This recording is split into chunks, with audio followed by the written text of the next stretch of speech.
programs in the state? Did you also know there are a total of 58 college programs ranging from D1 to D3 in the state of Pennsylvania? Whether you're a bulldog, a lion, a crusader, an eagle, or a millionaire, we got you covered. And you already know, turn that to gains, let my money show. I've got these things that I can't let go. Watch me turn this life into something that you can never own. So fight and die. Here at PA Football News, we got you covered. And now, your host, Billy Splain. All right, everybody, welcome live. Here we are, the State of PA Football. I'm Billy Splain, the owner of PA Football News. You see around me my staff, a bunch of great guys who cover some football all over the state of Pennsylvania. We claim to have, and I agree with, one of the best staffs in the state of Pennsylvania. Tonight's show, boy, I'll tell you what, guys, end of the regular season, one more week. I can't believe it, one more week. But first off, let me introduce everybody over here to this side right here. See this guy right here? This is Willie McGonigal. Everybody south of Harrisburg and east of Harrisburg knows Willie McGonigal. He's our D112 guy tonight. Over here on this side, you see a bunch of football players jumping up and down. That's our good friend Jason. Jason travels all over the country and all over the state, and Jason's one of our best photographers. He's got some camera things going on, so we're going to look at one of his great pictures that he takes. Jason's going to add in on the District 7, and he's going to talk about some of the things we're going to talk about later on tonight. Down here, over here, see this guy down here in the corner? Matt, the traveling man. Hey, Matt, how you doing today? Welcome to the show. Matt travels all over the place. Last week, ladies and gentlemen, Matt was in Pittsburgh, and then he was down in Philadelphia. He was at Springford, and then he went to Philadelphia to watch Roman Catholic play. Then he went home, and he was tired. So underneath me, there's a man. This guy needs no introduction because he's the only one here that has his name posted on top of a billboard. Hollywood. Hollywood's our D2, D11 guy. And right over here, down this guy, right, where am I at? Right there. That guy right there. See that guy down there? We call him the Father of God Country because that's where he lives, man. Welcome to the show, Lindsey Bennett. And he's up in District 4 in Central PA, and we're glad to have him on the show. We got some special guests coming on tonight. We're going to talk football first. We're going to talk last week's results. We're going to talk about, how things are piling up. But we want to touch on something. We're going to bring some special guests in tonight. We have a special guest referee coming on the show. And we tried to get somebody for the PIAA, but they're doing golf championships right now. So they probably are just getting off the links. I'm sure Matt would not mind covering golf for us if we covered golf. I'm pretty sure Matt would like to do that. But we're going to talk to a referee from Pennsylvania, and we're going to talk about some of the things among our staff that are happening with these referees. And then we're going to bring him in, and he's going to explain to us how we can make it better for referees. So that's coming on later on. And then we also have Mason coming in to talk some Penn State football. Penn State back on the game trail this week. So around 7 o'clock, we have Mason coming in. But right now, I want to take 5 seconds here, or maybe more than 5 seconds, a few minutes to talk about some of our sponsors. Right now, I want to talk about the contest we have going on. The Coach Com Puzzle Contest, winning competition, PA Football News, Coach Com delivers great communications. And right now, we're running this contest every week for the last 5 weeks now. We've hidden a puzzle piece in one of our articles. All you got to do is read all of our articles and look at all of our galleries. You'll find a piece in there somewhere. The first person that comes to me with all 10 pieces wins $500. That's a great Christmas present, right, guys? Courtesy of Coach Com. So, Coach Com doing everything that they need to do to help you communicate on your sidelines. I want to thank Advanced NIL for being a sponsor on our website. Advanced right now, with NILs the way they are, you need to know as much as you can if you're going to college. So advancednil.com.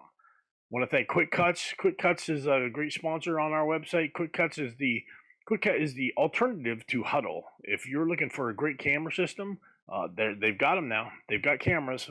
You're looking to store your film cheap. They cost less than Huddle right now. Get in on the ground floor. the one thing they do that Huddle doesn't do is they build your film for you, for your players, for recruiting. So check them out. And finally, these next two are, I couldn't do anything without them.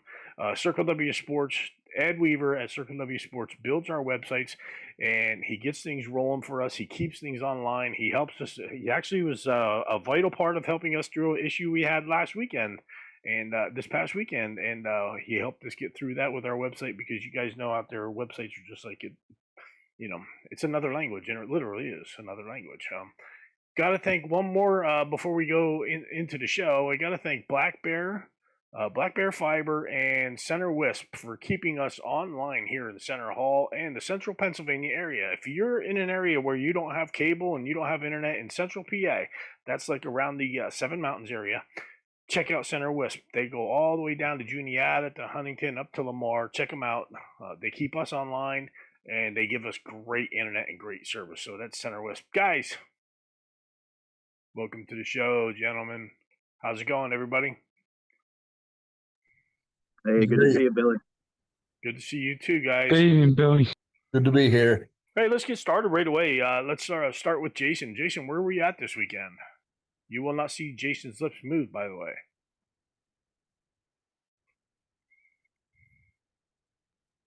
Hey, can you hear me? There we go. Yes, sir. This weekend I was all over the place. I was at 4 different states. Pennsylvania game was Greenville against Maplewood. Hey, you could tell us about the other games. I don't mind that. Okay. What's football like in another state, Jason? What's the difference between Pennsylvania football and football elsewhere? Oh, there's a lot of things. The big difference, is crossing the border westbound into Ohio is Ohio still feels like the game is an event, where in Pennsylvania, they kind of took a lot of the fan support out of it, signs, noisemakers. Ohio is still a little bit more involved, especially student sections. New York's interesting in that a lot of the schools don't even charge admission. Like I went to see CSP, which is a co-op of 3 different schools. They hosted Wilson on a Saturday afternoon. They don't even charge admission to get into the game. You can just walk up from the parking lot and stand and watch the game. They don't care. Wow, that's crazy. Matt, how many people would be in Shamokin if that was this weekend, buddy? 20,000. We'll talk about that in a little bit. But yeah, talk about your game in Pennsylvania there. Go ahead, Jason. Yeah, so Greenville's had a really good run. They lost first game to Wilmington, but they've been on a tear. They just won their region after beating Maplewood 50-20. It honestly wasn't that close. It was it 42-7 at the half, I believe it was. Say what you will about their schedule, since Greenville got placed with the northern teams in District 10 this year, where normally they're playing the Mercer County schools their size. But they still had to go out there and beat everybody, and they've beaten them fairly consistently. They seem to have a lot of their offense and defense ironed out. Once they reach the playoffs and they're going to be facing the Mercer County schools, it's questionable how far they're going to go. I personally don't think they're going to get out of the district, but they got to where they are by playing good football. So, well, here's a good thing for them. It's opt-out season in District 10. So, like, if you don't want to play football, you can just opt out. You don't have to worry about playing anymore. We had Mercyhurst Prep and Fort LaBeouf canceled. So that was the end of it. Grove City decided they didn't want to play any more football. It's just, I don't understand opt-out season right now. Warren, Franklin, Girard, Harbor Creek, Grove City, Cochraton, Maplewood all decided they don't want to play football anymore. Why do these teams not get together and play a game at the end of the season? Why does that happen? You understand District 10 more, better than most of us, because that's where you're from. So what the heck goes on out there, dude? I wish I knew, because it's so strange seeing the rest of the state.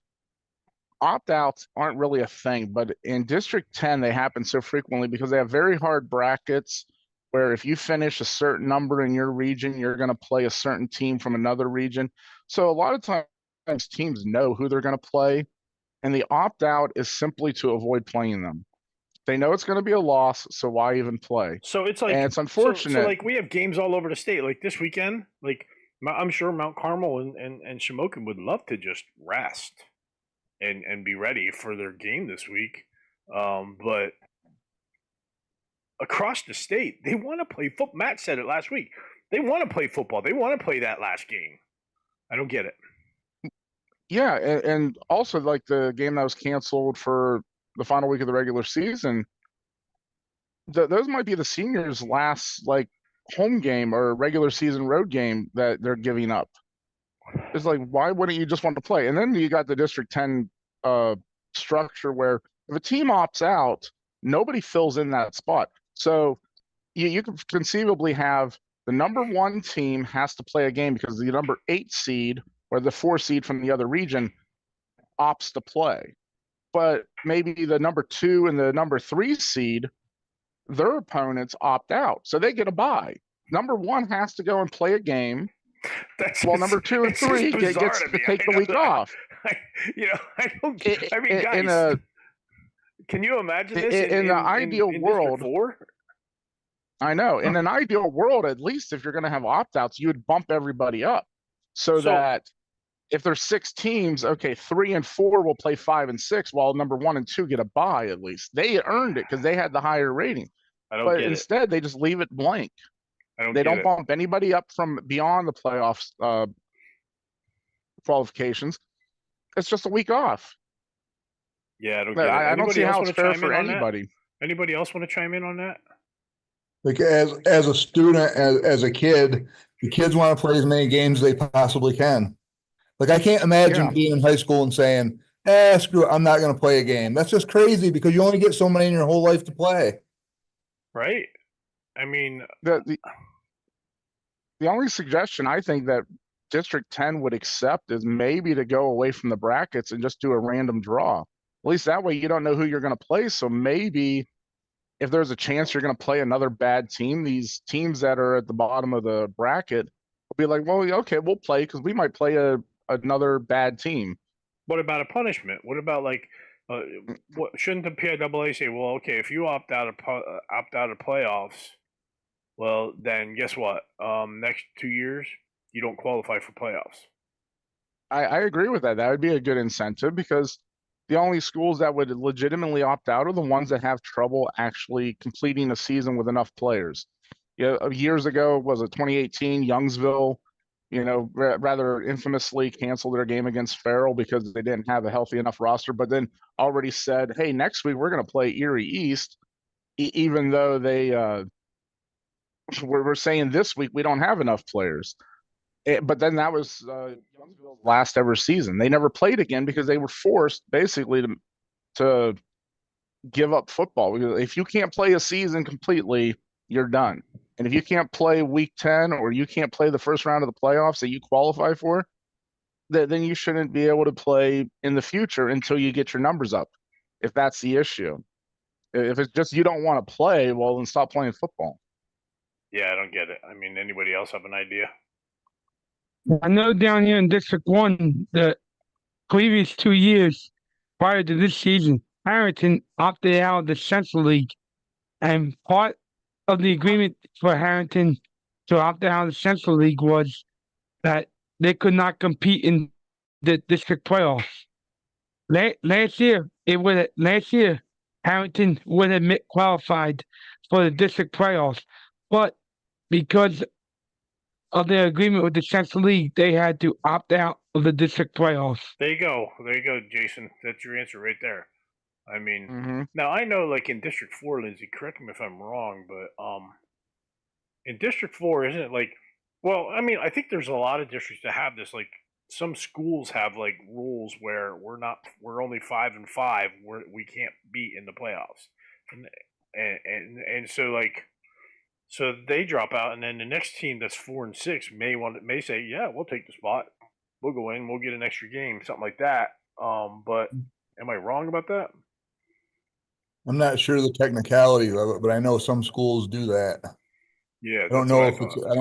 I don't know if it's just a school by school policy. I believe. Well, Columbia Montorvo Tech, I know for a fact, opted out of the playoffs, so we knew they weren't going into playoffs. And quite frankly, I said today, tech schools don't belong in. But so yeah, so this is all an interesting thing. Hope I know the district commissioner is stepping down. Pete is stepping down. Maybe it'll get a commissioner in there that says, you know what, I like what District 1 does. You never know. But anyway, hey, let's get over there and do Willie. Where'd you go this weekend, Willie?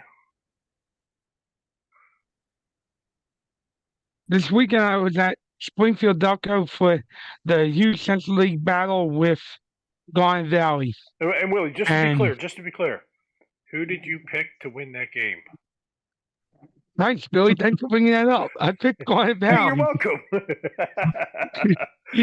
even though I spent 10 years, Willie McGonigal, over 10 years on staff, Valley. Even though I spent 10 years, over 10 years on Springfield staff, I still picked Garden Valley. And believe me, my friends on the coaching staff at Springfield let me know about it. Hey, Willie, who won that game? Springfield. Talk about the game, Willie. Everything I thought it was going to be a typical Garden Valley Springfield game. Both teams landing big plays. And in the end, Springfield put it out 35-23. Nice. That's a great game. That was your only game this weekend, right? Yeah, I took it easy. Only one game this week. Yeah, you slacker. Willie works like 80 hours a week and covered 3 games last week. Brian Tishinsky, Hollywood, where did you go last weekend, buddy? I was at Tamaqua last week to go see the juggernaut Northwestern Lehigh team beat up a really pretty good Tamaqua team, 51-0. Shane Lay was 8 for 8, 198 yards, 4 touchdown passes. Eli Zimmerman had a 75-yard punt return for a touchdown. Also had a 38-yard touchdown reception, and also ran a touchdown and caught a 2-point conversion. Nice.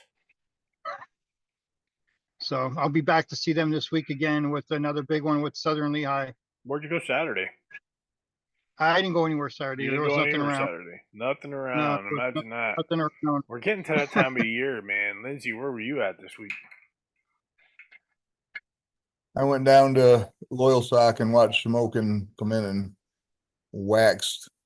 Matt and I are real interested in how Shamokin looks. I mean, we're very interested in that, aren't we, Matt? They were hitting on all 8 cylinders. They looked great. Like it was kind of like a scrimmage game, honestly. So Shamokin's the real deal, huh? Big line, big everything. Nice. Yeah, Matt. they look good.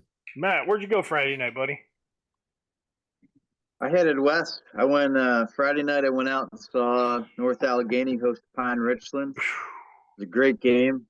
Pine Richland led by 7 3 different times. North Allegheny tied it 3 different times, and then at the end of the game, North Allegheny got the game winner, 28-21. So awesome game. And then Saturday morning came very quickly, and I headed 5 hours east. Ice on the windshield Saturday morning. Yeah, we had to scrape the windshield. It was a real deal. I saw Owen J. Roberts go to Spring Ford, which was one of my 2 upset picks of the week. I didn't get this one right. OJR, they got the win 27-25 with a last-second field goal. Great game. Spectacular and then, game. It was awesome. Yeah, it was crazy. It was back and forth the whole game. OJR, they stayed in front the whole game, but Spring Ford was driving a bunch of times and just couldn't punch it in. And they went ahead with 52 seconds left, and OJR got the win with a game-winning field goal. It was pretty awesome. And then Saturday night, I was only a half an hour away from Philadelphia, but it took me about an hour and a half to get in there. And I went to Franklin Field, which was just an awesome experience. The oldest football stadium in the country, 129 years old, and saw St. Joe's Prep put up a really nice effort against Roman Catholic. It was 48-20 the Prep won, and just athletes everywhere. James Franklin was there from Penn State, a bunch of other college coaches there, and awesome performance by St. Joe's Prep. They looked they look really tough. That's great, man. So for me, I went to. I thought I was going to a great game. I really did. I mean, like Matt recommended this game to me, so I was like, I'm going. I went to. Lampeter Strasburg. I was there to watch Twin Valley and the Myers kid at quarterback, and this was going to be a slam, bang, knock him down, drag him out. Nope. Boy, I tell you what, Lampeter Strasburg came out, fumbled the ball on the second play of the game, fumbled the ball away, and that was probably the last mistake they made. I mean, they just the quarterback just went off the hooks, 332 yards rushing, 8 touchdowns. Got a great picture of him counting them off, and the defensive line for Lampeter Strasburg is what impressed me the most. They constantly had pressure on Twin Valley. So that was a great spectacle to see. It wasn't a great game. I got to see a quarterback have like the game of his career. He will not have a better game than that. I guarantee you that. Especially not this coming week, because it gets tough. They go to Wyomissing. We'll talk about that later on. And then Saturday I joined you, Matt. I went to that game with you. It was funny because I stayed down in Lancaster. You were telling me you had ice on the windshields, and we both got to Springford, and we were like, I wish we had shorts, man. It was hot. Like, Willie, you guys got some warm city weather going on down there. It was like crazy, but man. Yeah, it doesn't feel like playoff weather, does it? No, but big plays in that Springfield game. It was an awesome game to watch. Ryan Toohey with 2 field goals. The second one, man.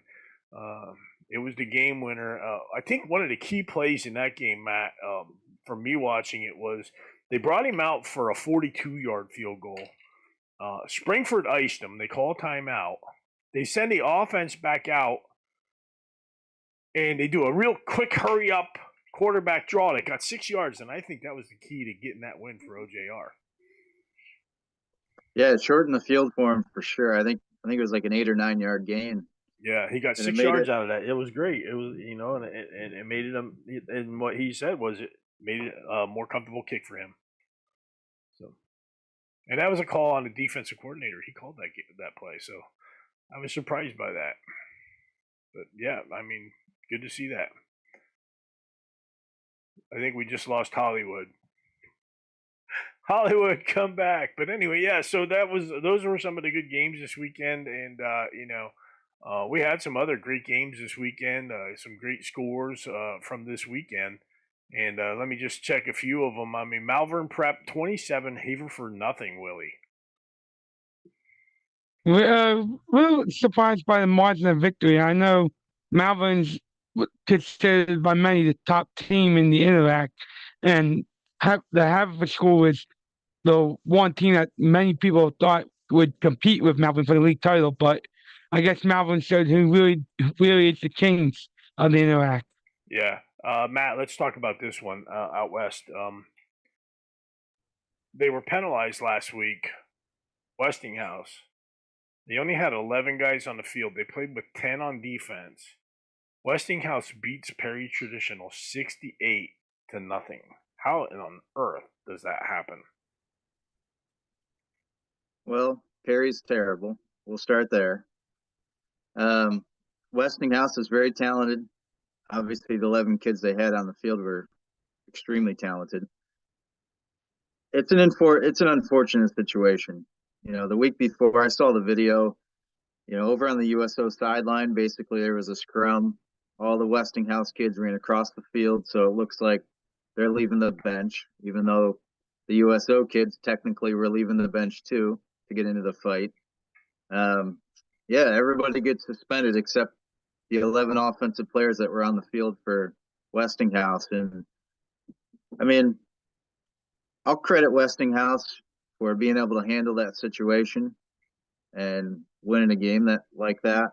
But I really didn't like to see it online where everybody was like celebrating the fact that all their kids got kicked out, and they did such a great job. It's really not that cool. They shouldn't have left the bench. I know you're protecting your teammates, but let's leave that for the referees and the coaches. Let's not celebrate kids getting kicked out Yeah, I mean, how many times do we all see fights in games and the benches don't clear? You got to have discipline. You got to have self discipline. Just want to mention, yeah. So, moving on. Thanks, Matt, for that. Susquehanna Township in the double overtime throw, 40-34 over Trinity. Susquehanna Township we have ranked in our. By the way, I want to say kudos to our rankings team. We get together every Sunday night. We'll pull the rankings up here in a few minutes, but man, it got heated. It got heated on Sunday night, but you know what? That's the passion our guys have for football and what they want to do. But Susquehanna Township over a tough Trinity team. Township, we just learned this week, had to forfeit a game, so they are now 7-2, which is unfortunate. They had a player come in during mop-up time and a 62-14 win that they did not know was probably academically ineligible. So they self-reported that. Kudos to them for doing that and taking the loss. But still, Township pretty good. Another big score I found interesting was Downingtown East 62, Bishop Shanahan 28. I mean, East just clobbered Shanahan. Good football team. And Willie, one more score down your way. West, Downingtown West 14, Coatesville 7. Talking about those two games, Um, the Downtown East Pistons Shanahan game margin of victory is once again a little surprising, but I guess for Pistons Shanahan, it was a letdown with them coming off of a last second win the week prior against Downtown West. Yeah. And then the downtown, good to see Downtown East. I know or Downtown West we had ranked up until their loss for Shanahan, and they bounced back. I'm sure knowing Coach Klein, having coached under him, I'm sure they had a hard week of practice last week, and it was good to see them get the result they wanted out of the game, which against their rival Coachville, which always plays them tough. Yeah, Lindsay's Southern Columbia 53, Bloomsburg 28. Is Southern back, or is that Nah, Bloomsburg's just not that good. Uh huh. Let's talk Southern's about this getting one, this. Lindsay. Scranton Prep 27, Jersey Shore 19. That was a big game for both teams, and it's going to be fun to watch them guys go into the playoffs because I think Jersey Shore's season has not panned out the way they had planned in the beginning. Yeah, I don't think it is either. I think it's a little. Maybe they can come up with a big run here in the playoffs. Hopefully. Yeah. There's been a couple other very interesting games. I mean, you were at the Shamokin Loyal. I thought that was going to be better, the Shamokin Loyal Sock game, but it wasn't. Mount Carmel struggled at times, Matt, against Milton, but pulled out the 48-28 win.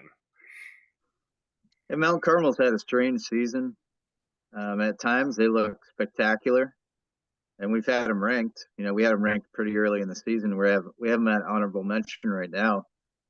But you can bet, and we'll talk about it later. They're going to be everything they've been all season that it's been going well. It's going to go well for them this weekend. With Shamokin, they're going to be ready for that game. And at times they just haven't looked great. And I think they've got some kids in some new positions and first year starters, and that that may be the reason there. That could be. That could very well be. And yeah, so boy, I'll tell you what. Other good games this week. I mean, there were a bunch of good games. Cambridge Springs over Lakeview. Lakeview now has to win this weekend to make the District 6 opt-out round. Sorry, guys. I can't help it. But, Central Valley's doing what we thought they would do. They're coming into the last season on a winning streak. Thomas Jefferson doing pretty darn good as well. They haven't given anything up. Here's another one. Bald Eagle area goes down to Bellwood Annis 32-18. That's not a big surprise right there. Bald Eagle is not the team we thought they would be. We thought they were a lot better. Johnstown put up a fight against Bedford. They didn't make it in there. But one thing I do want to notice or mention is Tyrone 82, Penns Valley 26. We had 9 more games. We talked about this last week. We had 9 more games, making it 100 games decided by a score of 50 points or more. Going to have a chat with Bob Lombardi about that. That's just, it's crazy. But that, like I said, that was another show. We'll bring that back another time. I guess Bishop McDevitt 41, CD East 21. The honeymoon's over for CD East, apparently. Bethel Park 35, South Fayette 14. We're going to talk about, there was another big game out west. I can't remember who played in that game, but yeah, we're going to talk about that in a few minutes. But hey, let's just go right into it. You saw them play, Jason. Aliquippa goes down to Montour this week. Talk about was what a you've shock. seen in what you saw and why this surprised you. Well, there was talk going into the game against Blackhawk that I went to see that Aliquippa was struggling. They didn't struggle at all in that game. They just ran over Blackhawk like they weren't even there. It was 48-0 at the half. It could have been a lot worse. Second half, running clock. You know, they didn't even really try after that point because they had already won. But then to go to Montour and they lose. I didn't get to see how it ended. I know it was a 2-point conversion, I believe. That's just a shock. I mean, Aliquippa's not supposed to lose to Montour. It hasn't happened in a while. And Aliquippa's a state title favorite or contender at least. Yeah. To lose to Montour, potentially lose the conference is just astounding, honestly. I mean, Aliquippa's the pinnacle of District 7 in terms of consistency. It's like 16 years or whatever they've been to the WPIAL final. Could be a lot of things. I know one thing right now. That was probably, I mean, any other scores you want to mention here, Matt, before we check out and head to commercial? I think we covered all the big scores this week, and I'd love to read them all, but there's 265 scores, so we're not going to do that. Yeah, I think the Easton game, Easton over Freedom, was a big game in District 11. Red Rovers got a real nice win there.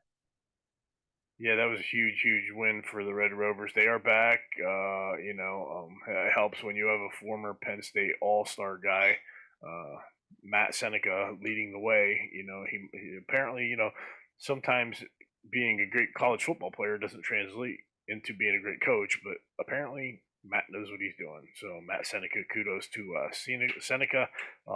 I'm sure Phillipsburg is happy to see them playing good football so that they have a great game on Thanksgiving Day. Hey, listen, this is the State of PA football.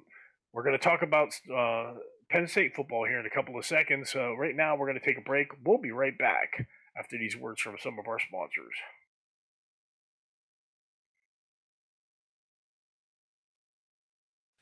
The Cobalt Plus headset system delivers proven performance along with more users, more flexibility. That's why coaches across Pennsylvania trust Cobalt Plus. CoachCom makes tough headset systems for tough teams. We build headsets to help teams win. Call or click to learn more about Cobalt Plus from the proven leader in football communications.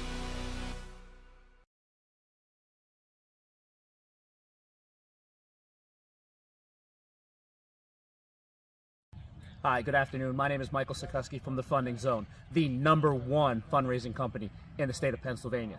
If you need help raising funds for your program, please contact us at 570-885-0900. Thank you. My name is Carlos Bradley. I'm a former NFL player and currently chairman of Safer Sports. What is Safer Sports? We are a soft shell technology company. Our product, the Safer Helmet Cover, has been tested at Virginia Tech Helmet Lab and is proven to reduce the risk of concussion by as much as 77%. So if you have a youth league, a high school or a college, and you want to be safer, get in touch with safersports.com. Today's broadcast of the 38th Annual Lesser Lumber Classic is being brought to you by Snappy's Convenience Store and J.J. Powell Home and Commercial Heating and Supplies. Snappy's is a locally owned chain of convenience stores throughout central Pennsylvania, operating 12 locations from Lewistown to Clearfield and beyond. J.J. Powell has been servicing customers in the Clearfield Center and Mifflin counties for over 70 years. Snappy's has a large selection of freshly prepared food and drinks guaranteed to satisfy your mealtime needs. J.J. Powell offers the area's best heating oil price protection program with monthly payments and no cap or fees.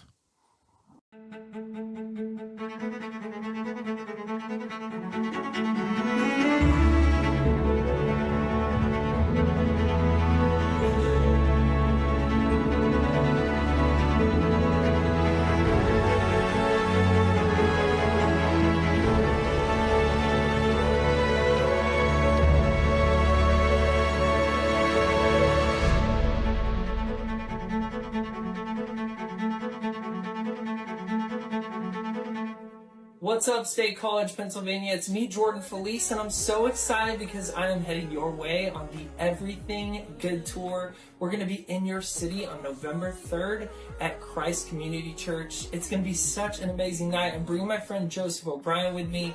Go grab your tickets, grab your family, grab everybody. Come hang with us, jordanfelice.com. We'll see you there. 'Cause everything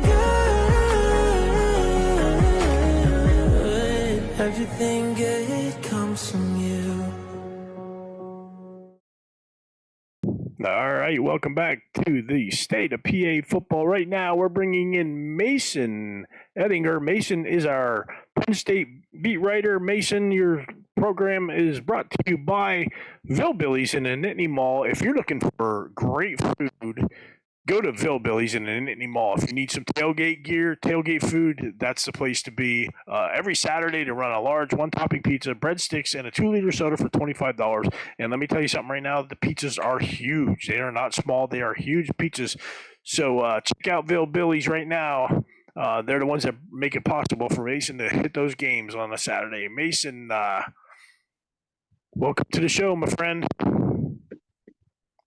Thank you, folks, for having me. Penn State ranked all the way up to the number 3 spot in the rankings, had a chance to move to number 2. The AP poll voters decided to put Georgia at 2. I thought it was the right decision. They beat the number 1 team in the country. Currently right now, the sentiment around Penn State and just what I've seen and what I've heard, and I think it's pretty clear now, they have 12 games in the season, but they've gotten to a point where right now only one really matters, and that's the one in 2 weeks or a week and a half against Ohio State on Big Noon Saturday kickoff, and I'm not going to get in a whole debacle about that. Oh, no, yes, we want to hear about that. Yeah, for sure. Oh, I want to hear about that? Okay. So some people might pull this up if I ever do anything with Fox in a couple of years, so I just don't want to dig my grave right now. But Big Noon Saturday kickoff is atrocious. It ruins the sport. It doesn't ruin the sport, but it's a wrinkle in the sport. First off, I don't want to sound. I will sound like an old man, okay? College Game Day is the only premier pregame show out there, and if you think Big Noon Saturday is better, you're just misinformed or wrong. It doesn't come close to what College Game Day has been. And the second thing regarding this, they have a quote, the biggest games. This week, they have Washington and Indiana. That's the biggest games. They've had in the past Rutgers and Michigan. Like, those are the biggest games of the week. You can't, put your brand on, we're going to have the biggest games of the week and have one team not in the top 25 and the other one not even sniff at the top 25 in some cases. So that's one reason why Big Noon Saturday that's is like awful. The press enterprise in Berwick saying, "Oh, hey, we're covering the biggest game in the area, Southern Columbia and Votech." Oh yeah, big one there. Yeah. Yeah.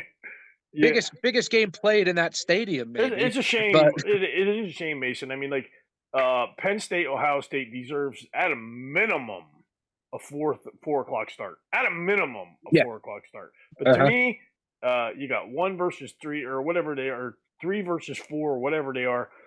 That's an 8 o'clock game. Mm-hmm. Yeah, that's deserves to be a night game, whiteout, like it always has been in the past. And if you paid attention, the last couple of years they've played Iowa and Minnesota as their whiteouts, and this year is Washington, which I understand the logic, defending national champion runner-ups, but Washington is awful this year. They might not even make a bowl game. And that's your whiteout game. In a couple of weeks, or a couple of years, they're going to play Bowling Green for their whiteout game. Yeah, that's they're going to have insane. Eastern Michigan be their whiteout game, the way this is trending. It's just, the whiteout is a special occasion that should be reserved for the biggest games every year, not Minnesota, Iowa, and Washington in the last 3 years. But anyway, I'll stop arguing on that front. And I'll talk about the game in the night game in Wisconsin this week. Wisconsin got it right. It's a night game at Camp Randall. I think this is Penn State for, if you are paying attention to the larger kind of atmosphere of college football. If Penn State wins this game, here's the bottom line. If Penn State wins this game, they will have a home playoff game in December. They will have a home game in State College in Beaver Stadium, because They're ranked number 3 right now. Even if they lose next week to Ohio State, they're not going to drop too far, maybe 6 or 7. That's good enough. All you have to be is one of the top 4 ranked at large non-conference champion to make the to have a home first round playoff game. And I'm going to go out on a limb and say they're not going to lose to Minnesota, Purdue, or Maryland the rest of the season. So if they win this game against Wisconsin, it's the only game that if you're following Penn State, it's the only game where you're a little bit scared outside of Ohio State. Okay, beating Ohio State would, of course, be the icing on the cake. But with the 12-team playoff, I understand it's going to be a top 5 matchup. I don't know the last time it's been a top 5 matchup, at least when I can remember. I don't know, but I'll tell you what, guys. You can all talk about this. College football is now changed with a 12-team playoff. Now these teams that are in the top 10 can look at their schedule a little differently, and they can maybe say, like, all right, we got Wisconsin coming in. Franklin can say, we got Wisconsin coming in this week. The rest of our games are a cupcake. Maybe we want to go easy going into the playoffs. So, like, this changes everything for them. They're starting to think like high school coaches again now. That sounds great and all, but you're never going to hear a coach go into a locker room and try to say, hey, we're just going to go easy this game. No. Because it's college football and crazy things can happen. Yeah. He's not going to tell his players, but he's going to change the way they're playing. They won't notice it right away. But I know, like, back in the day, just watching football, you could tell when a coach is like, you know what, I think I'm going to take it easy, Hey, Johnny, you go in, a little bit. So, anyway, break this game down. Give us 2 more minutes here, Mason. Yeah. Wisconsin, it's a tough place to play at night. I think the biggest thing for Penn State is how do they rebound off a bye week? They're in the final stretch now after their second bye week. Are they going to be able to handle probably their toughest road test yet in terms of an environment? West Virginia had a good one. West the Coliseum at USC. West Virginia is not Camp Randall. Yeah. Everybody jump. Yeah, it is. But just the atmosphere in that week 1 game with West Virginia, they had a lot of hype. Yeah. That was one of the better atmospheres this week. But at night in Wisconsin at Camp Randall, it's going to be tough. I think the biggest thing for Penn State, it sounds like a cliche, and I'm not discovering the Rosetta Stone. Got to run the ball, right? You got to run the ball, right, which they were not really able to do that well against UCLA. So I do think Penn State wins, but I do believe this will be a 4th quarter game, and this is the biggest. Could be. I don't think it's going to happen, but a potential look-ahead game with Ohio State next week that they are kind of, hey, we got Ohio State next week. This is the biggest game we've ever played in and whatnot. Can't underestimate Wisconsin at night. It could be a trap game. It could be a trap game. I would like to see Penn State finally come out and play 4 quarters of football. They still have not figured out the first and second quarter, if you ask me. I don't know if you agree with that or not, but it would be far-fetched, or it wouldn't be far-fetched for you to not agree with me. I think they really have to work on that first 2 quarters. Yeah, and really all the games they've played. I mean, USC, they were down 20-6. Even UCLA, I don't know if they were scoreless at the end of the first quarter. I mean, UCLA, and UCLA is a bad football team. Yeah. So they've struggled, and whoever you're going to play in the playoffs cannot afford to go in the first half not being able to score because you'll be down 28-0 early and you can't come back. That's right. Mason Ettinger with the Penn State Report, brought to you by Billy's in the Nittany Mall. Next week, when you're going to the Ohio State game, you want to stop by the Nittany Mall after the game because they're not open before the game. So stop by after and get yourself some grub. You're going to be hungry after that big game. So check them out, Billy's in the Nittany Mall. Mason Ettinger, thank you very much. Hey, we're going to take a break here on PA Football News. We're going to come back. We're going to talk to a special guest referee, and we're going to talk about how we're going to talk about the atmosphere for referees, and then we're going to talk about how we can help the referees make their experience better so that we can get more referees to join it, and then so we'll do that. But right now, we're going to hear from some of our sponsors. We'll be right back. Mason, thanks for joining us. We'll see you in a few minutes.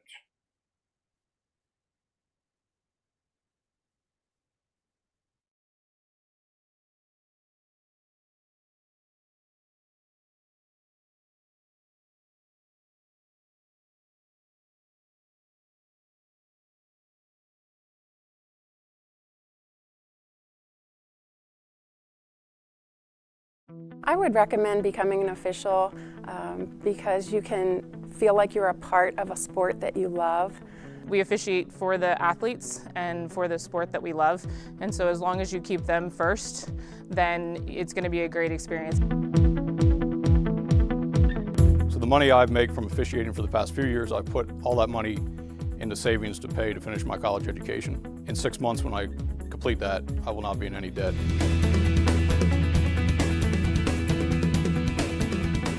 Officiating the state championship and getting that call to officiate the state championship was an emotional thing for me, just because of what I've been through, you know, the ups and downs, and getting that call really meant a lot to me. Sometimes I see student athletes that I officiated years and years and years ago, and they say, "Man, you did a great job. Thanks for everything you've done."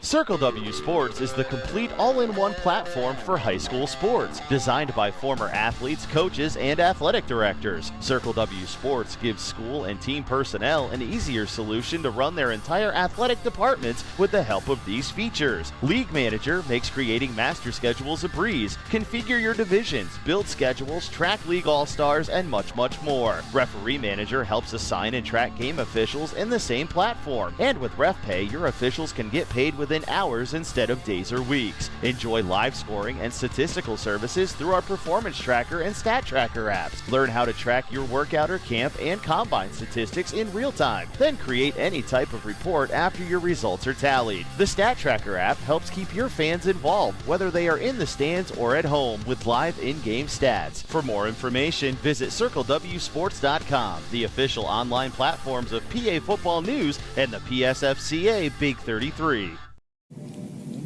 Volley. Blue 5. Blue 5.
Good afternoon. My name is Michael Sikoski from the Funding Zone, the #1 fundraising company in the state of Pennsylvania. If you need help raising funds for your program, please contact us at 570-885-0900. Thank you. All right, we're back and welcome to the State of PA Football. I'm Billy Swain, the owner. We got a special guest here, but right now I want to thank a few more of our sponsors coming from the area. If you look around our screen right there, right underneath our new guy there, right down at the bottom, you're going to see Safer Sports. Safer Sports creates helmet covers to help keep our players safe. In today's environment, with all the head injuries go on, why take a chance? Contact safersports.com. Talk to them about their helmet covers. They up to 70% reduction of concussions. Right there underneath Willie, you can see the Funding Zone. The Funding Zone is our #1 sponsor on our website. Without them, we don't do this. We don't have a website. Thanks to the Funding Zone. If you need money for your organization, for your sports team, if you have a church league softball team, no matter you have a Boy Scouts team, contact the Funding Zone. They'll help you raise money in record amounts. St. Luke's Sports Medicine, St. Luke's down in the District 11 area, down in Allentown, they just knock it out of the park with their on-field helpers and staff. They train at a lot of different schools. If you've got some injuries and you need to get them taken care of, you want to visit St. Luke's Sports Medicine. They are one of the top in the state of Pennsylvania. I definitely want to thank another sponsor of ours. I got to thank Victory Sports and Fitness, Rob Oshinsky. Rob is a Shamokin graduate, and he's one of the few people, and we're going to talk about that in a few minutes when we're done with this segment.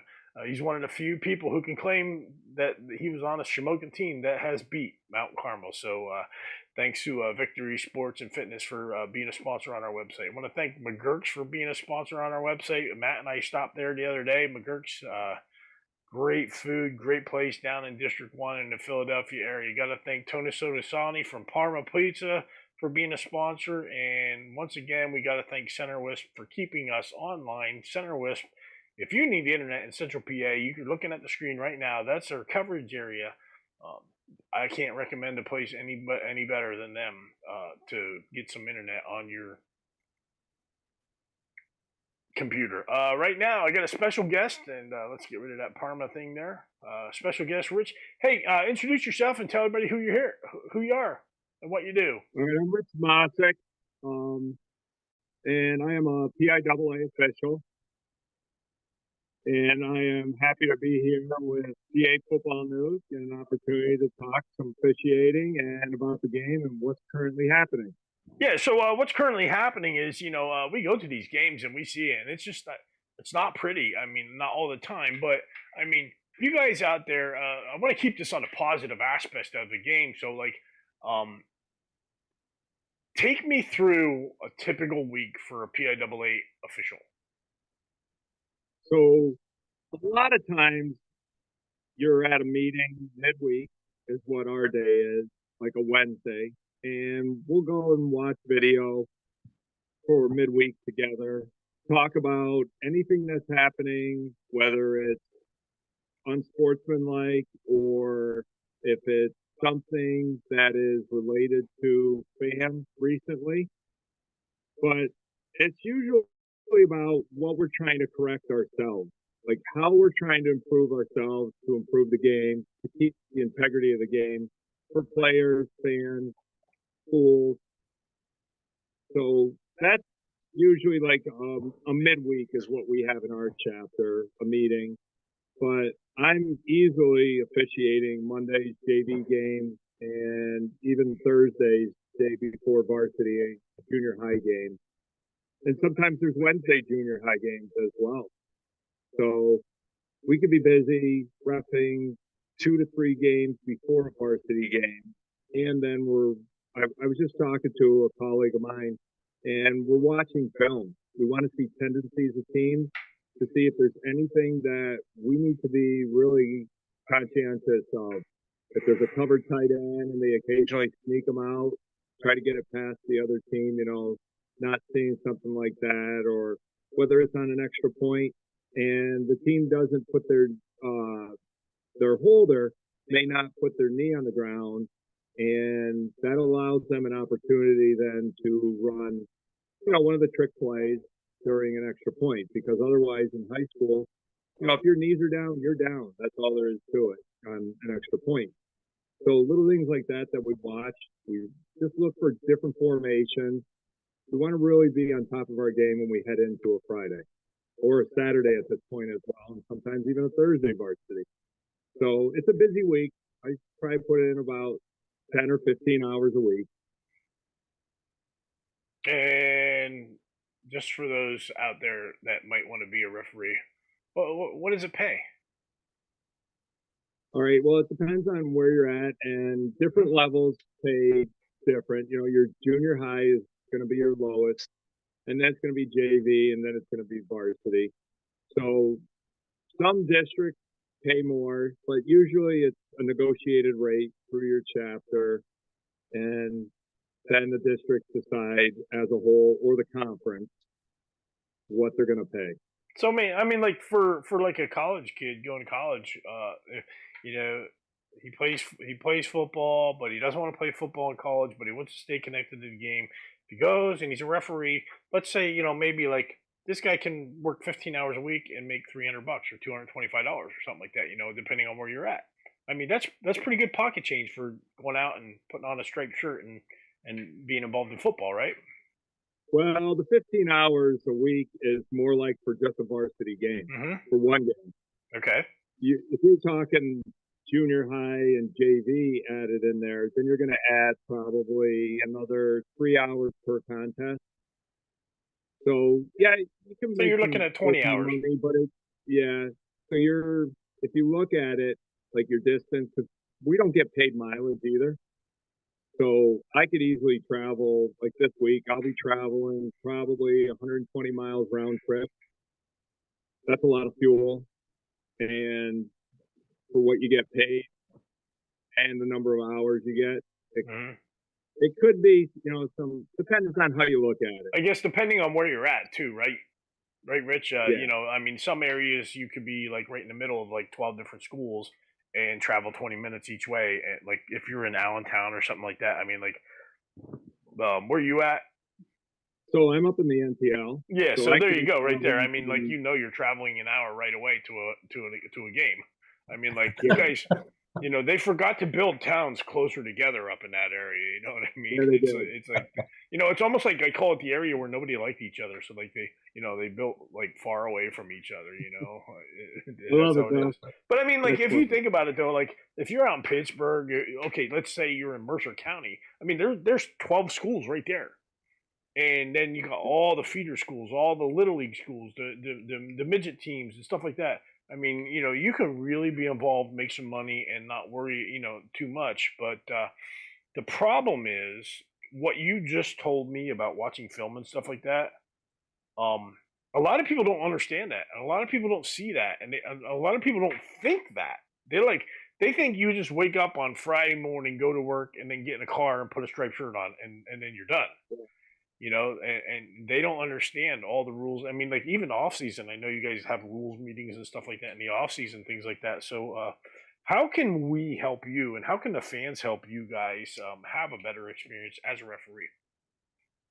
One of the things I would say is if you can get a hold of a rule book and just look at it, really start to dive into it and see the complexity of it. Rules are changing constantly too.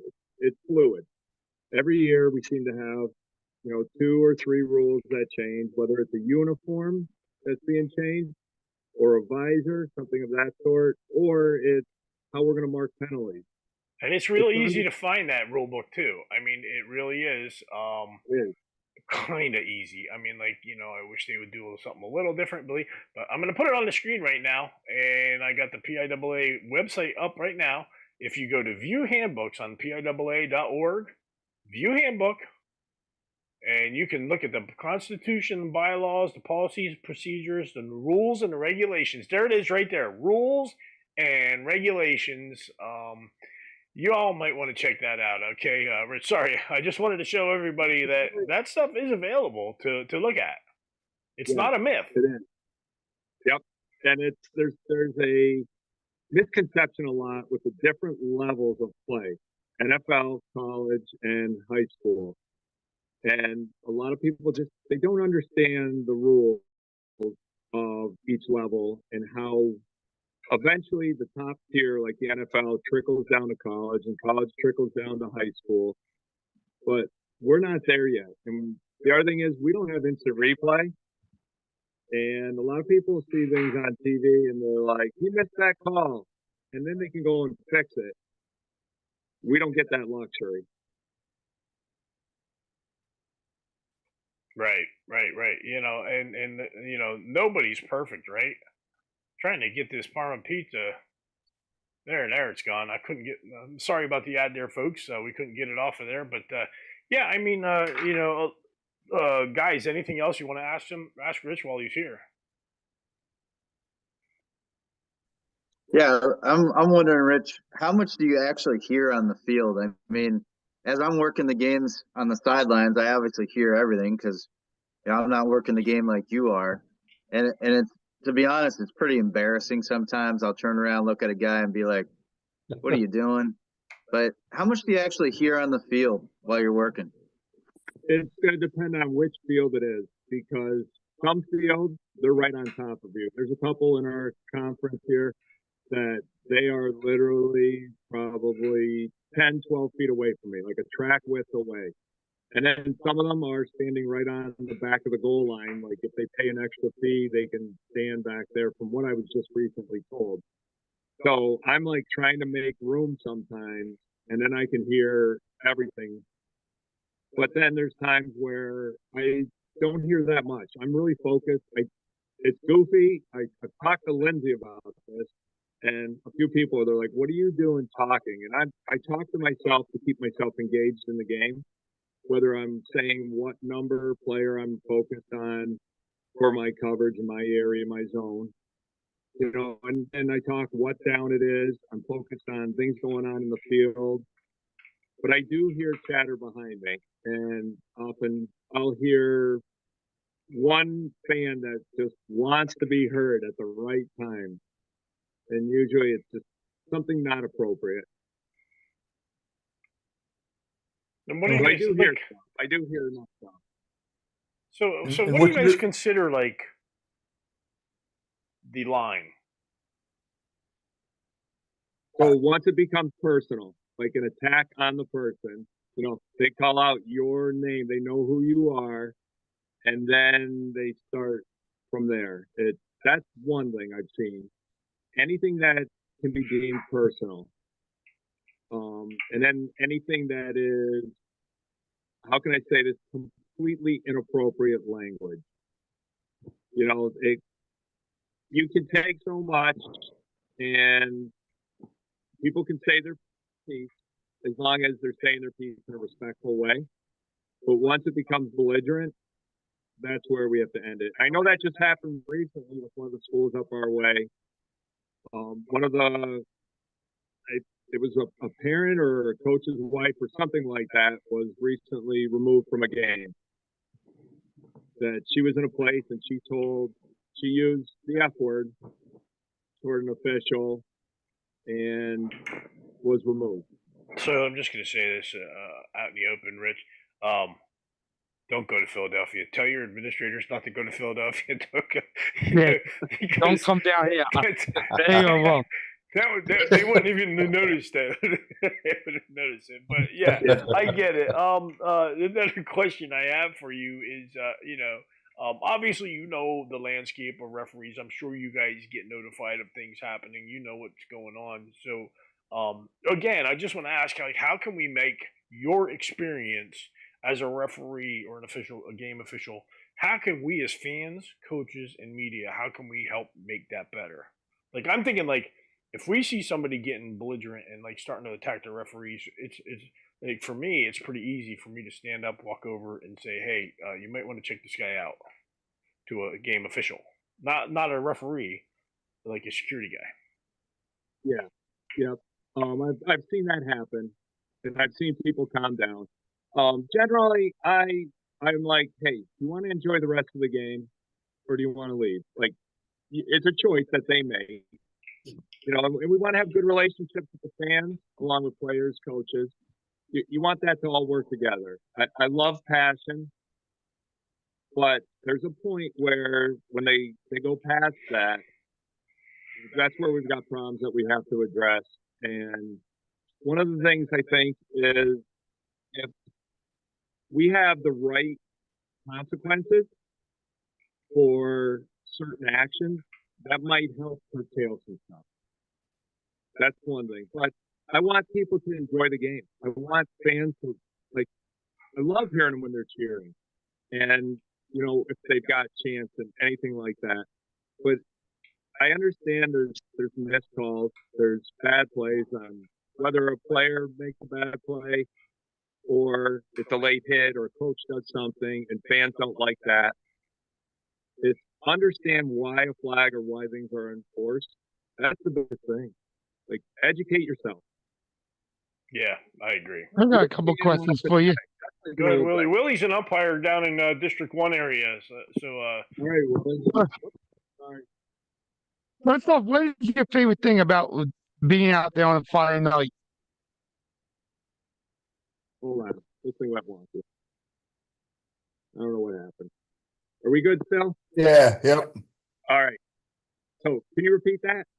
Well, what is your favorite things about being out there on a Thursday or a Friday night doing the varsity games? the speed of the game I like, and seeing really great play. Seeing players that are just going all out, giving their best effort, and coaches that really coach the game. I love that. I love seeing good coaching, great effort, good clean play, and hard hitting. So you're a fan of the game. Oh yeah, absolutely. If I know down here, I try and mentor younger umpires the best I can. If you could give any advice to younger officials, what would you piece of advice be to them? I would say be patient, slow whistle, unless like action happens fast. Talk to coaches, talk to players, get that rapport and that relationship before the game, have an understanding, come down firm from the beginning, but not like it's your show. It's not your game. This is the kids. I don't know what happened there. We lost your video. We still have your audio. Keep talking, but we lost your video, just so you know. Okay. So I say if you could build the relationship, are we back with video? You're back to Yep, video. looks good. Okay. I don't know what's going on with this thing. But build those relationships. Like, get to know the coaches. I know the coaches in the NPL, and I can go up to them and I can just explain things now. Where, as a younger official, I was like kind of panicked to talk to them. And then you realize, hey, they put on their pants one leg at a time, just like you do. They're willing to talk to you. If they're coming after you and attacking you, I'm walking the other way and I'm saying, hey, if you want clarification, I'll be down here. And usually within a series or two, they're going to be willing to come down and get clarification. But don't engage. Don't fight back. That's not going to be productive for either cause. Like, you can explain what's going on, you can be clear about it, but really know your rules. If you're going to enforce something, make sure you can back it with facts. And that's the one thing about me. Like, I'm about facts.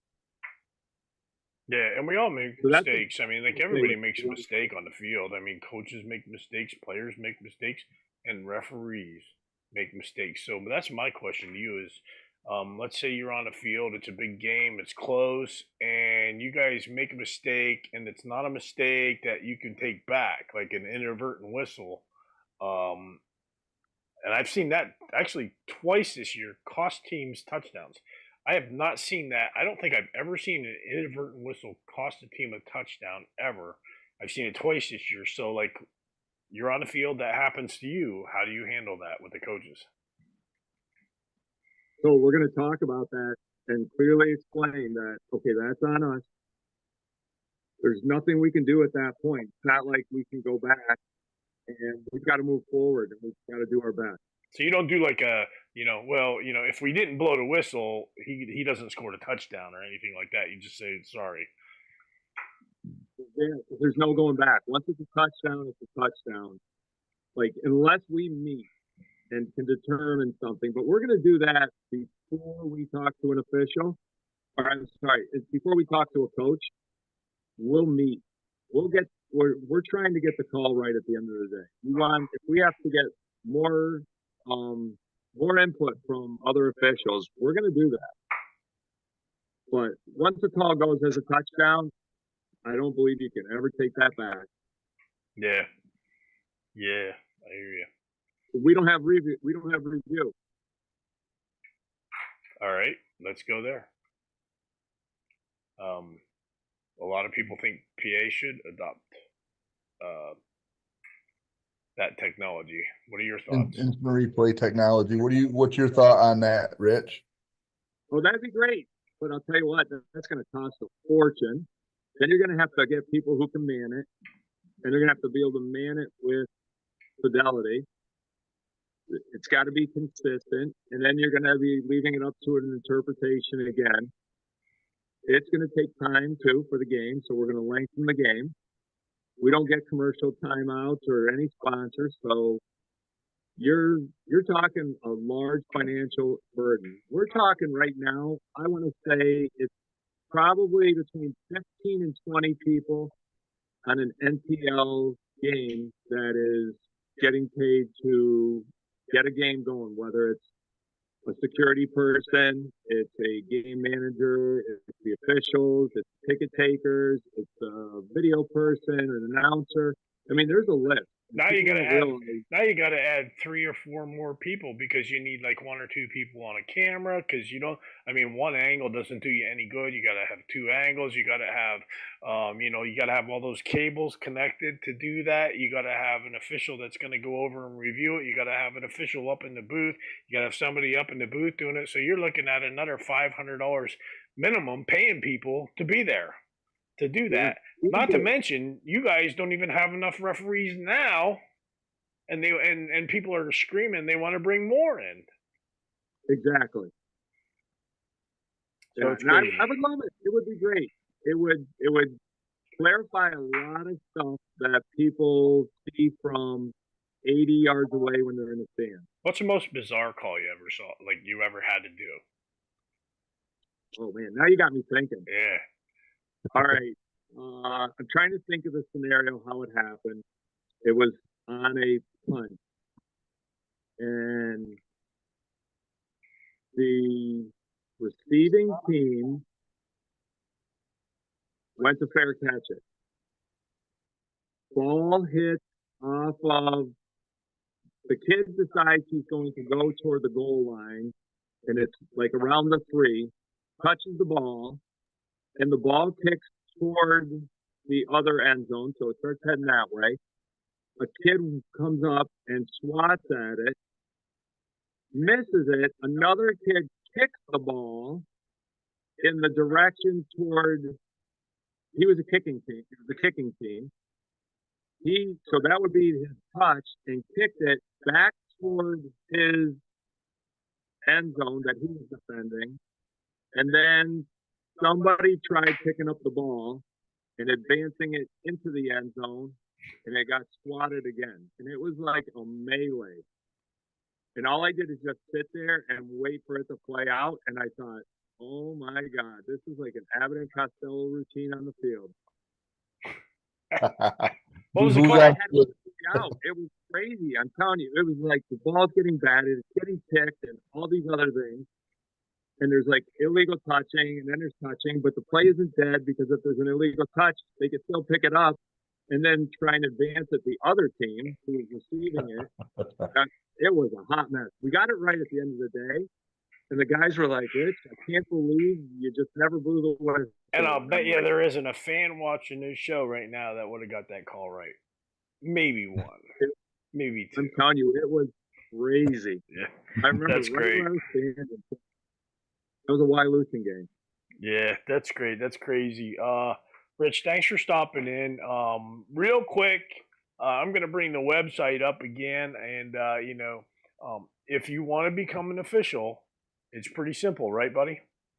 You go to PIAA.org, you go to For Officials, and you click on that, and it says right there, become an official, apply today. It's that simple, folks. If you want to be an official, you study. You got to study for the test. Yep. So that's the key is know the rules, take the test, pass it, and we'll get you rolling. Awesome. We'll guide you along. We have new officials, and we're trying to get more and more. And we have former coaches that became officials that are like, wow. I think there's a lot going on. It's a great thing for a guy going to college that doesn't want to play football. It's an awesome thing. If you love football, be a referee. Be a referee in your college town.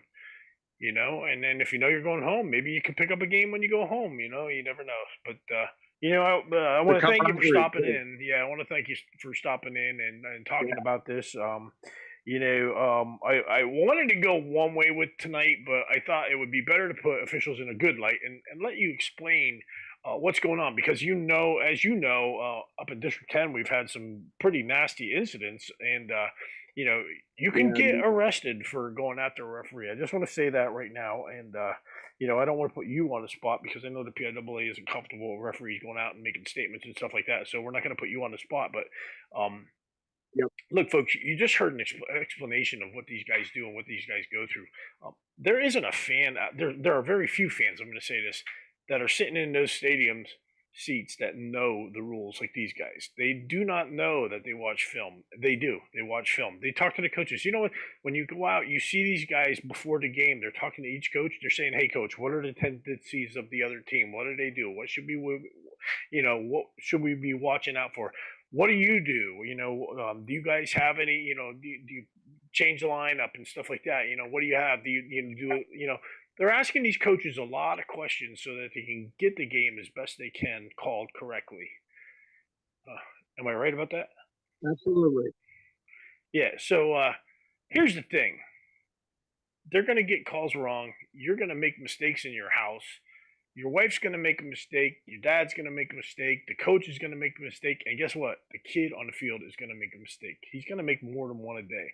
So cut these guys a slack. Let's, if you see somebody starting to get carried away in the stands, come on, guys. Just go to a security guard and say, hey, talk to this dude.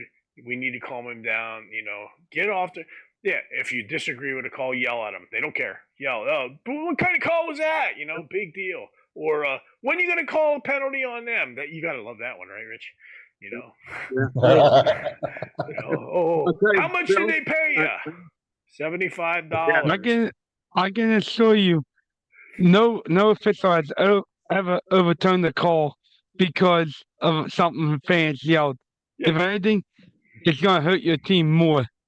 Yeah, it's crazy. But hey, Rich, thanks for stopping by and telling us how great. Obviously you love being official, and there's a reason that people are being officials out there. So go to the website PIAA.org, click on officials, and it tells you right there if you want to be an official, join them. Don't beat on them, join them. Rich, thanks for coming in and talking referees with us. Appreciate you taking the time. We're going to come back after these messages from our sponsors, and we're going to talk big games for this week. And boy, I'll tell you what, there's a lot of them. We're going to bring Dontrell Mitchell in. He's down in Georgia, but he watches our high school football in Pennsylvania like a hawk. So, Rich, thanks for being here. We'll talk to you soon. Folks, we'll be right back after these messages. Thank you, PA Football News. All right, thank you. All right.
CoachComm is the proven and trusted leader in coaching communications. For over 30 years, we've built our business on innovation and winning, with the goal to equip your team with the best coaching communication available. 97% of all FBS programs and thousands of high schools and colleges across the U.S. choose CoachComm because CoachComm has the experience and the know-how to provide the very best in technology and winning solutions. Hi, good afternoon. My name is Michael Sikoski from the Funding Zone, the #1 fundraising company in the state of Pennsylvania. If you need help raising funds for your program, please contact us at 570-885-0900. Thank you. Circle W Sports is the complete all-in-one platform for high school sports, designed by former athletes, coaches, and athletic directors. Circle W Sports gives school and team personnel an easier solution to run their entire athletic departments with the help of these features. League Manager makes creating master schedules a breeze. Configure your divisions, build schedules, track league all-stars, and much, much more. Referee Manager helps assign and track game officials in the same platform. And with RefPay, your officials can get paid within hours instead of days or weeks. Enjoy live scoring and statistical services through our Performance Tracker and Stat Tracker apps. Learn how to track your workout or camp and combine statistics in real time. Then create any type of report after your results are tallied. The Stat Tracker app helps keep your fans involved, whether they are in the stands or at home, with live in-game stats. For more information, visit CircleWSports.com, the official online platforms of PA Football News and the PSFCA Big 33. My name is Carlos Bradley. I'm a former NFL player and currently chairman of Safer Sports. What is Safer Sports? We are a soft shell technology company.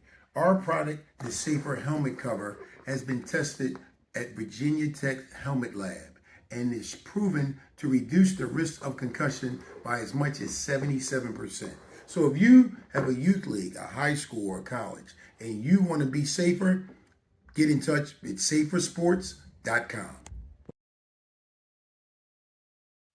That's right, folks. SaferSports.com. They got you covered, as well as PA Football News has you covered. Safer Sports building wonderful, innovative helmet covers to help protect your kids on the field. And the one difference between them and the others, you can wear them during a game right now. Susquehanna does, West Philly does, and there are several other high schools that have just come on board.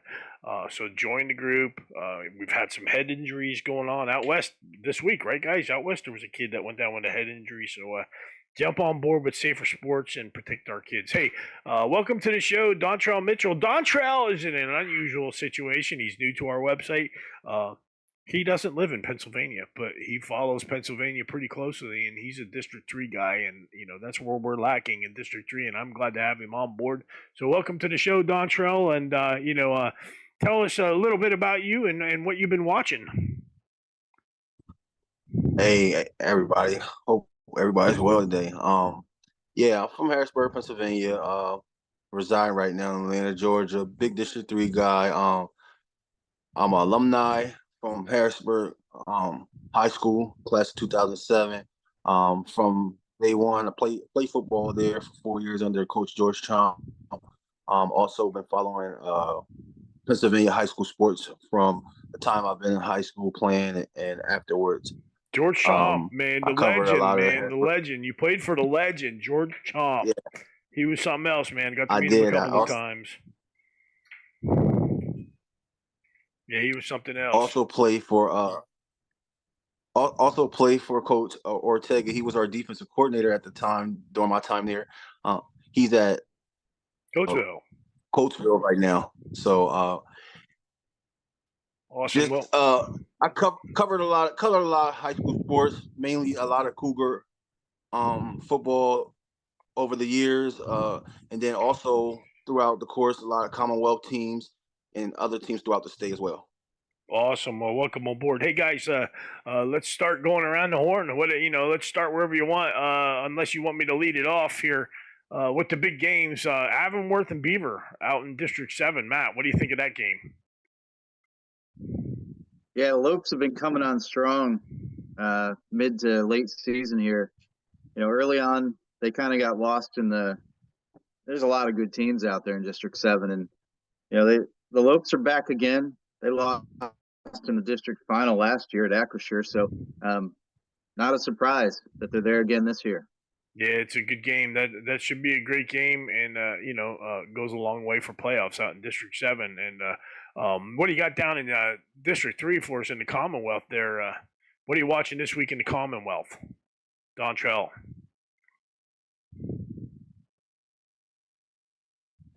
Watching CDE Saturday afternoon, 1 o'clock. That's a pretty tough game. Both teams fighting for a playoff spot. 3-4 seed on the line, possibly CDE poured off 7 straight. They lost 2 straight, but they're going to come in playing Harrisburg tough because they always do. Yeah, they always do. A couple other games in the area as well, but that's one. How about that State That's one to College look out game? for Saturday. I'll be tuned in. Yeah, that State College game. State College is pretty good this year. State College is really looking good.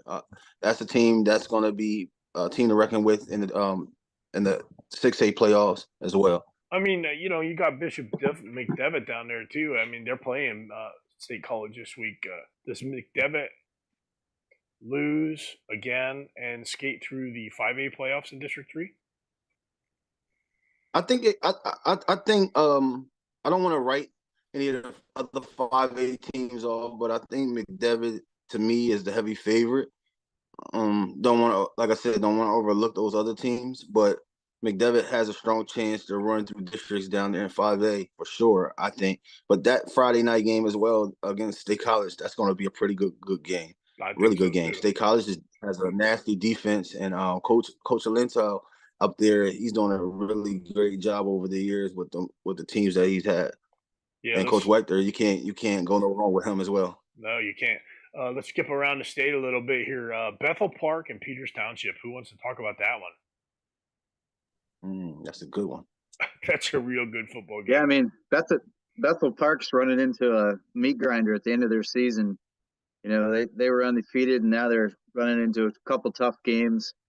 And Peters Township took 1 loss earlier this year, but they're still a tough team. Yeah, defending state runner-up. So it's a great matchup to see where those two teams are at. That 5A grinder out there in the Whippeal is just amazing. Of course, we know Bethel Park got Ryan Petrus back. He's been out most of the season. He's a big stub for them, and he played a big part in their victory this past weekend. So kudos to them, and good luck to him being back. Aliquippa and Ambridge, I don't much expect anything there. I think Aliquippa rolls in that one. Fine, going into the playoffs, I think they'll chill out and relax and let people relax. Interesting game, Amani Christian and Freeport. Amani's undefeated, Freeport 72. That's kind of an interesting game. I think Amani rolls in that one as well. Solderton and Upper Dublin down in District 1, Willie. That's gonna be a huge game down there. Two rivals, both getting up for potential for playoff, or even playoff season. It's gonna be definitely something to see. We're gonna stay with Willie right now because I'm just gonna go right down the line. Haverford and not Haverford. Springfield Delco and Strathaven. Yes, back-to-back tough challenges for the Cougars. Coming in against an unbeaten Strathaven team, on the road with Strathaven, seeing like a Springfield win will force the Panthers and the Cougars to share the Central League title, where a Strathaven win will give them the Central League title outright. So basically, we got the Central League championship game this Pretty week. much, yeah. I'm gonna keep going right down. I'm gonna keep it there because it almost feels like most of the big games are down your way. Shanahan and Coachville this week. Gonna be interesting to see how Coachville bounces back after losing to their rivals downtown West last week, and how what Shanahan is the real Shanahan. Is it the team that beat downtown West 2 weeks ago, or was it the team that lost to downtown East last week?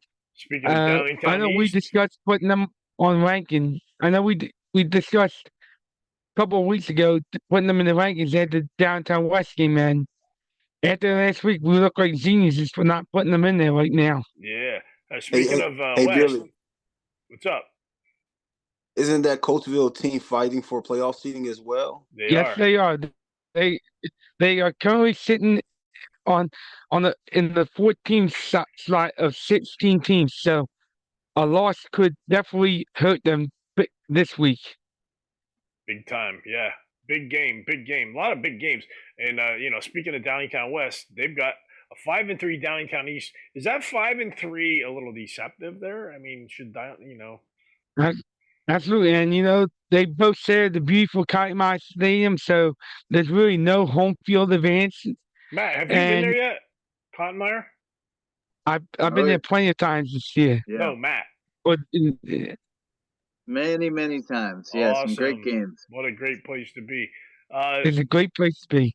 I don't know what you know about them, Don Trell, but New Oxford, 9-0 at Eastern York. Does New Oxford roll right through this game?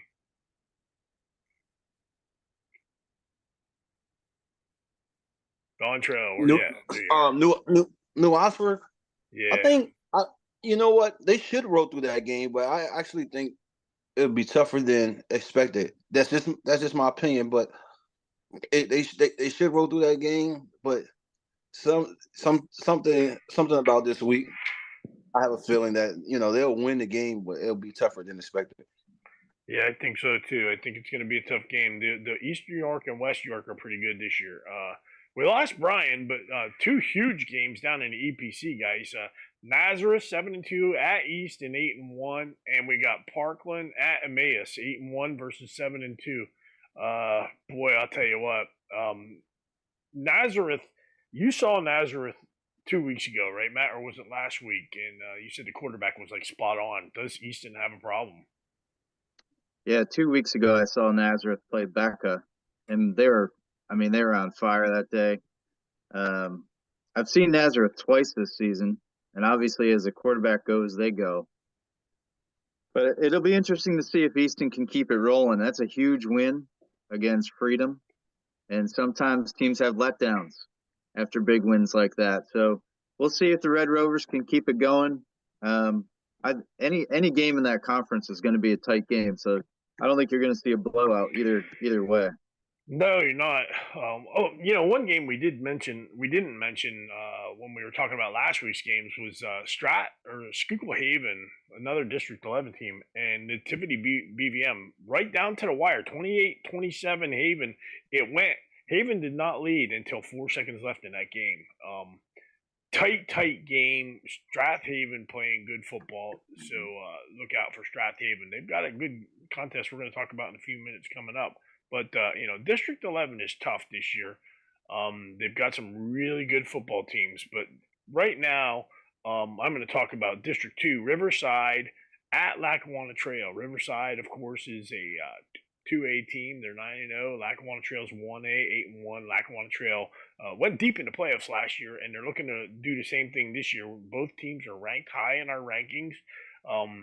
Riverside is a running gun, wide open offense kind of football team. Lackawanna Trail, they run that option football. They like to run the ball and pound the ground. They like that, old school football. 3 tailbacks back there. Guess which one's getting the ball? If you can figure that out, you're going to stop them. So that's going to be a great game up there. We're talking about great games to go see. Thursday night, Matt, you got a game, Pittston. Excuse me, should be a good game on Thursday night with Pittston playing, not Pittston, Western Wayne at Dunmore. Western Wayne 8-1, going to be a good football game. Dunmore does not give up lately. Yeah, it'll be nice to get back up there. I was up there for a Scranton Prep game last year, and it's an awesome setting. It's a heavily wooded area, so it's just a cool backdrop for a stadium. The fans are always hardy up in that area. It's great to get to a Dunmore game. It is great. Great. Canton and Troy, dude. Troy's on a roll, but Canton finally they've had like 5 major injuries, and all the 5 kids came back last week. So I mean, are they going to compete with Troy? No, but they might have a small run going into the playoffs. Who knows? They're healthy now. They haven't been all year, so who knows what's going to happen. Yeah. Out west, we've got for a division title. We got Jefferson Morgan 9-0 playing California 7-2. Jefferson Morgan's one of those teams that we talked about. Like, they could have opted out of a playoff if they were up in District 9 the last 45 years because they're just not really that good. But this year they're 9-0, and that sometimes happens to teams. And here they are. And I never thought I'd be talking about Jefferson Morgan being 9-0. That's just a bizarre thing to me. There are some teams who are going to ease into the playoffs. Thomas Jefferson has an easy job this weekend, so they'll ease in. But there are some tough games out there. How about Bristol and Morrisville? Bristol, 1 loss. Morrisville, their best record since 1961 at this point in the year. We don't got many. Go ahead, Willie. We don't got many small schools down here, but the ones that we do are producing good football, and it's going to be an interesting battle. I'll let Matt take over on this. I was just going to add, I knew you were going to talk about Morrisville, but I was just going to add that it's interesting with a small school in that district to see how that plays out. A lot of the bigger schools get a lot of the spotlight down there, and and rightfully so. There's some really nice legacy programs in District 1, but it'll be interesting to see what Morrisville does this year. It will be. I know, like last year, they were expecting to get there, but this year the Holman kid is playing really good football. He's a Division I prospect, so I think they're going to be a competitive team going into the playoffs and make some noise in the 1A. So Bristol moved up, of course, to 2A, so it's Morrisville's turn to go through, and they'll probably end up playing Lackawanna Trail. So we'll see what happens. Another big game. Let's go back to District 3. Let's talk about Wilson West Lawn. Fear the Beard. Fear the Beard. I was getting ready. Yeah, I was getting ready Manheim Township this week. So Billy, I wanted to say, I was just getting ready to chime in on that, and then you're already on it. You're ahead of me here. But to be honest with you, I think Wilson is a sneaky team to watch out for. They've been playing really, really great ball throughout the course of the season, and a lot of people have Manheim Township, which I'm not knocking them. I know I go back and forth with a lot of guys about Manheim, because Manheim's good. They're normally good, decent team every year. They're 9-1, 8-2, sometimes 10-0. But sometimes when they get down in the trenches, they kind of fall off a little bit. Like last year, they had my Cougars on the brink, and they gave it away. But at the same time, Wilson has always been one of those teams that you had to look out for over the years. I don't think that they win Friday night. Manheim has enough power to win that game, but I wouldn't be surprised if Wilson came out with the upset. But I do think Manheim wins that game. But Wilson is a team in District 3 that that's what I love about our staff. Willie has seen Wilson West Lawn, and Matt and I have seen Manheim Township, so we've got eyes on them. And I don't disagree with you at all. I think Wilson is a sneaky team. They could upset a few people going into the playoffs even, and Manheim Township is in their in their crosshairs right now. So I don't disagree with that at all. Not at all. I think that's a trap game for those guys. That's one of those games where you definitely want to keep an eye on Friday night.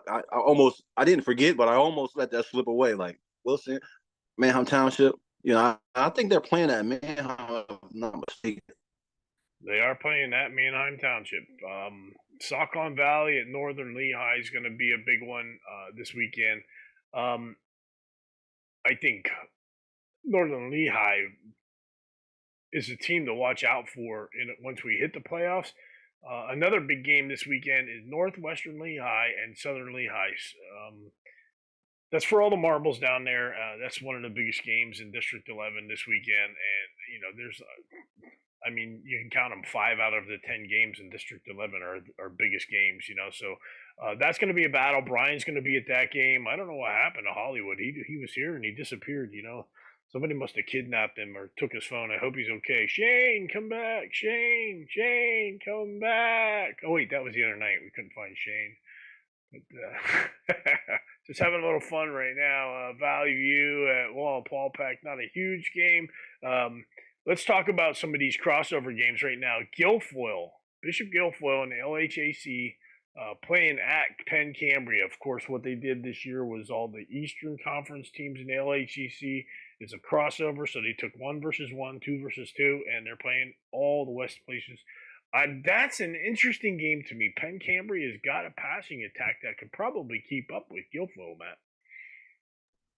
Yeah, you got 2 undefeated teams squaring off, and different teams. You know, Guilfoyle and Penn Cambria are going to go about it in 2 different ways. They've gotten to the same place, an undefeated, slate so far. I think that game's pretty close. I like Guilfoyle. I like Guilfoyle a lot, but I think Penn Cambria can handle him this week. Yeah, Willie, you entered all the PAC crossover games, right? Yeah, I believe Ed did them for me. I sent them to Ed, but yeah, we got to yell at Ed. He didn't get rid of all the open dates, but no big deal. Also, Springford and Pottsgrove is a big game down in the PAC. How about OJR and Phoenixville, Willie? There are 2 very interesting matchups. I mean, I've seen Owen J. Roberts earlier this year against Green Valley, and they absolutely dominated that game. And I've also saw Phoenixville a couple weeks ago, and they dominated Upper Perkiomen. So I think that's really going to be a great matchup. The Pack crossover week definitely has provided some interesting matchups this week, and I'm glad I'm going to be seeing one of them this week. Talk about it. Friday night, I'll be at the Pack Championship game with Pope John Paul II hosting the second ever night game on campus against Perkiomen Valley, who is good. If last year's Pack Championship game was any indication, this year's championship game I'm expecting to be very close. And several people that I've talked to have said that this should be a toss-up game. So I'm looking forward to seeing what the Pack delivers once again Friday night. Yeah, it's going to be a good one. And Friday night, we got Clearfield playing Bedford. That's going to be a great game. Clearfield is the real deal in 4A. Clearfield just rolled through their schedule this year. They kind of caught us by surprise early on this year, but they're rolling and getting things done. Bonner Prendy at St. Joe's Prep. Matt.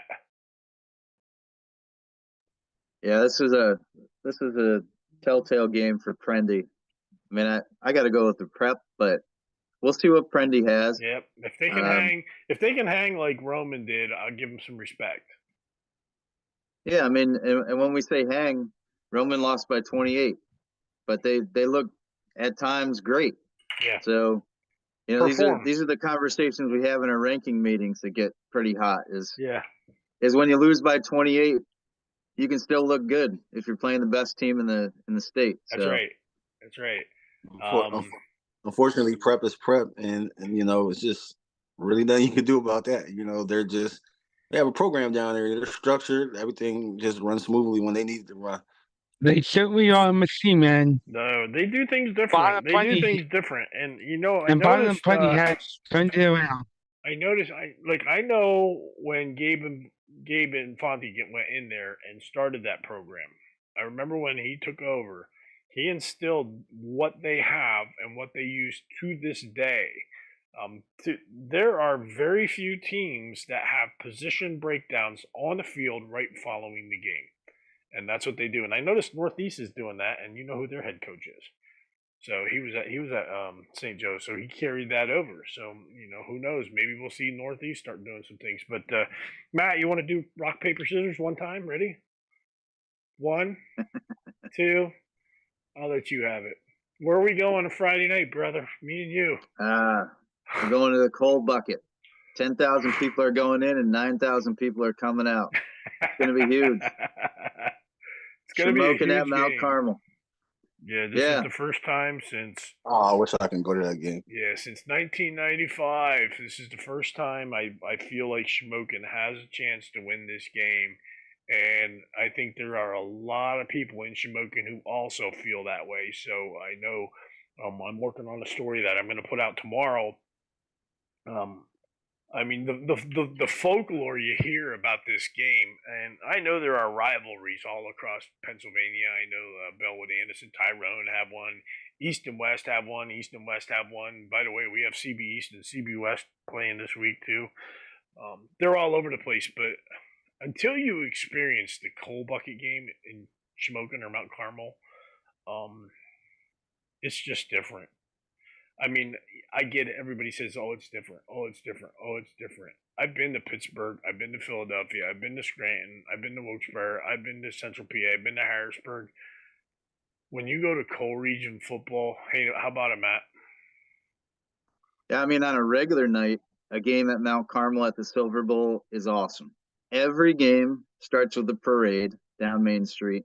Fire trucks. We're talking dozen fire trucks. I don't even know where these fire trucks are coming from, but I feel safer.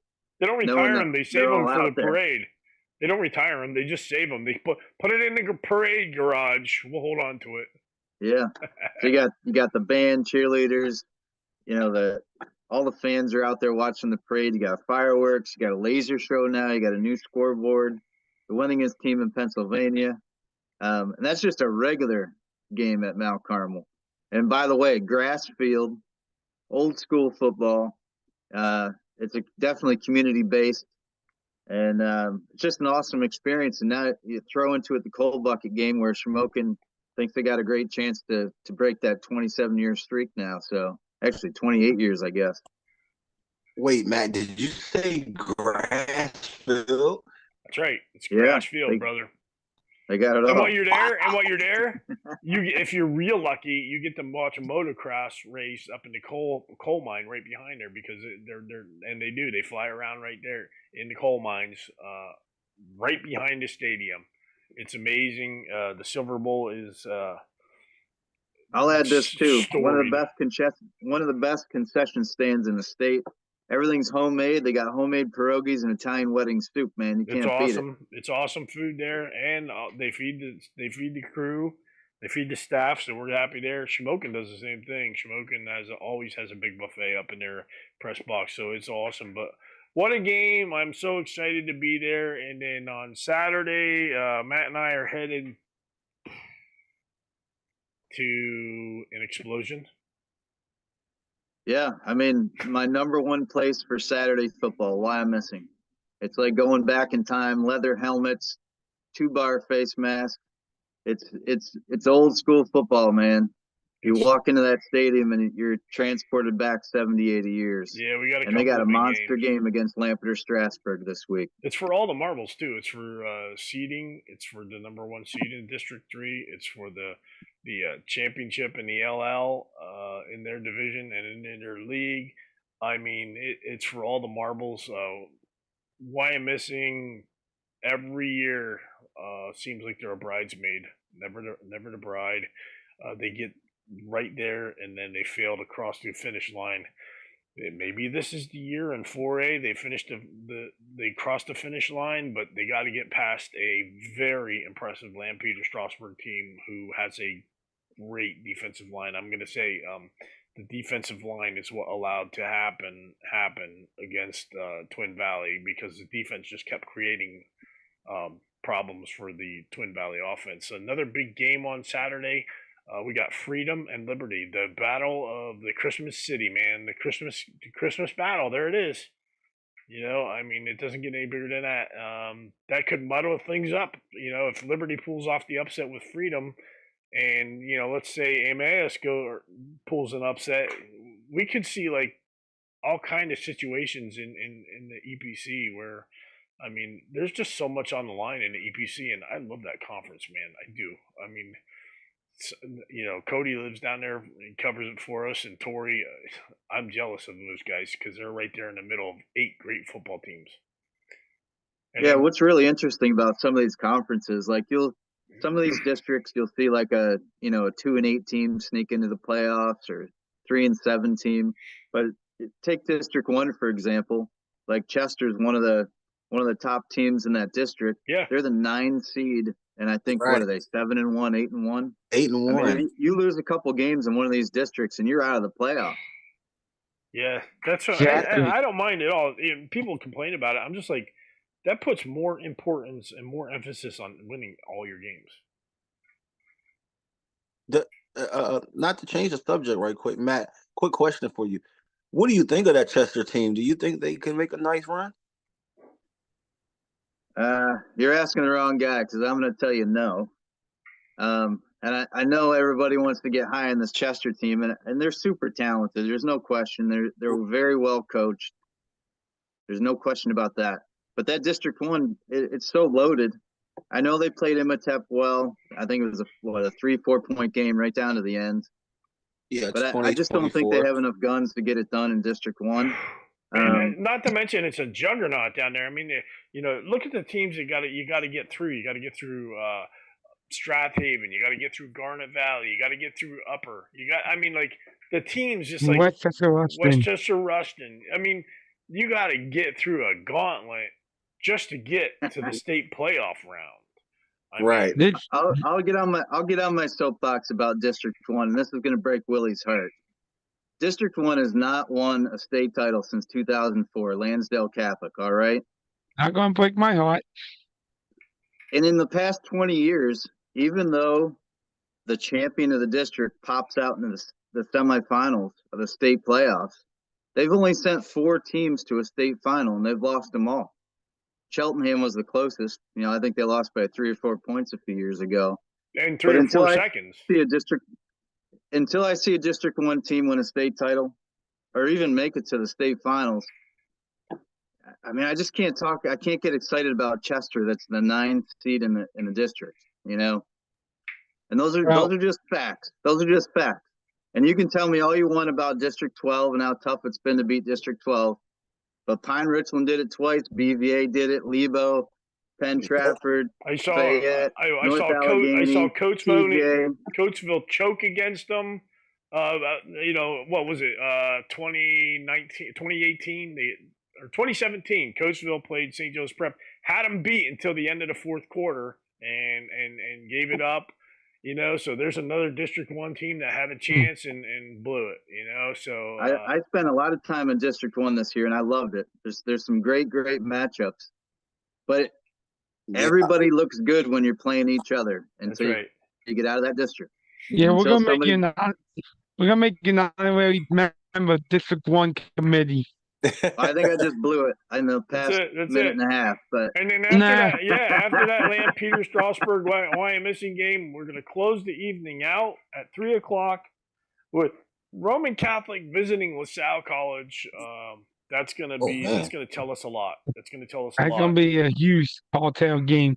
Let's see what. My question is, what Roman team is going to show up?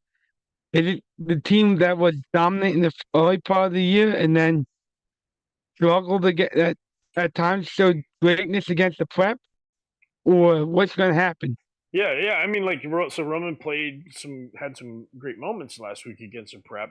LaSalle beat Prep.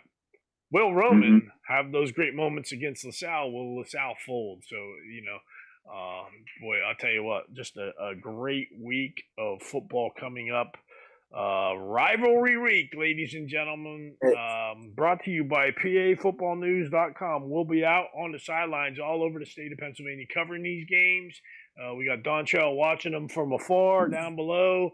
We got all our guys going to great games. We got Psychotic going to great games, and we're going to be all over the place, and it's exciting. Go to PAFootballNews.com for everything. On Friday night, we'll be entering scores right away. I'll be sitting at Matt's kitchen table, pounding the keys, putting those babies in there.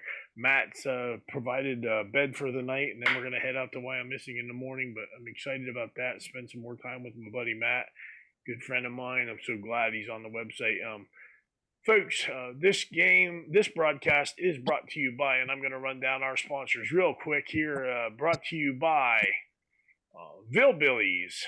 Villbillies in the Nittany Mall, they bring our District 6 and our Penn State reports. Villbillies, large topping pizza, breadsticks, and 2-liter soda for $25. If you're hungry after the Penn State game, head over to Villbillies. They got you covered. I want to thank the following sponsors. Here we go. We're going to thank,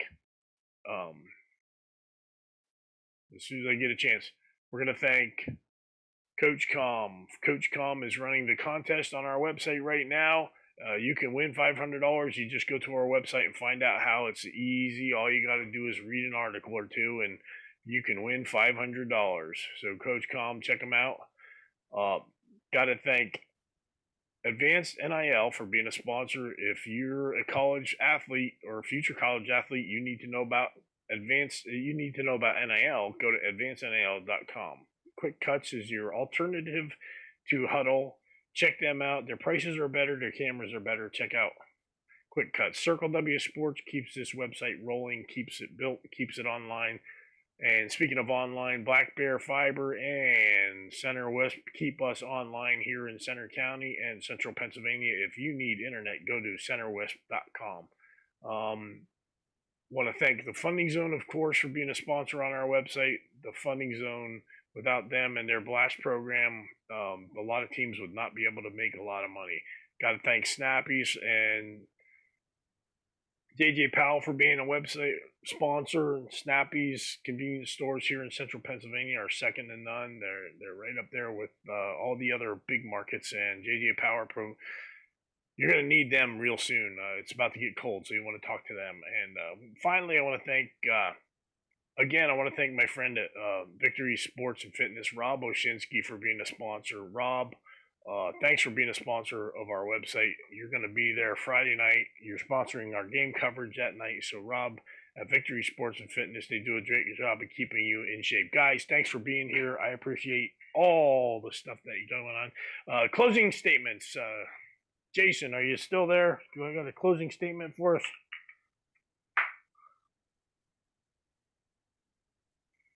Yeah, I'm here. I want to talk about Sheffield. Schools probably played their last game. They played at Bucktail. They won rather convincing. I believe it was 36-8. They gave them 2 straight wins to close out the school, possibly. Considering how bad they were the past 5 years, not winning pretty much since the shortened COVID year, that's an impressive way to go out. It's a shame that it's probably going to happen, but just shout out to Sheffield and all their fans, players, coaches, going out on the high note. Yeah, how about it, man? Sheffield in the mountain. Jason named that stadium. It'll always be that stadium. They won their last game there. Nobody will ever take it. Dontrell, what do you got, buddy?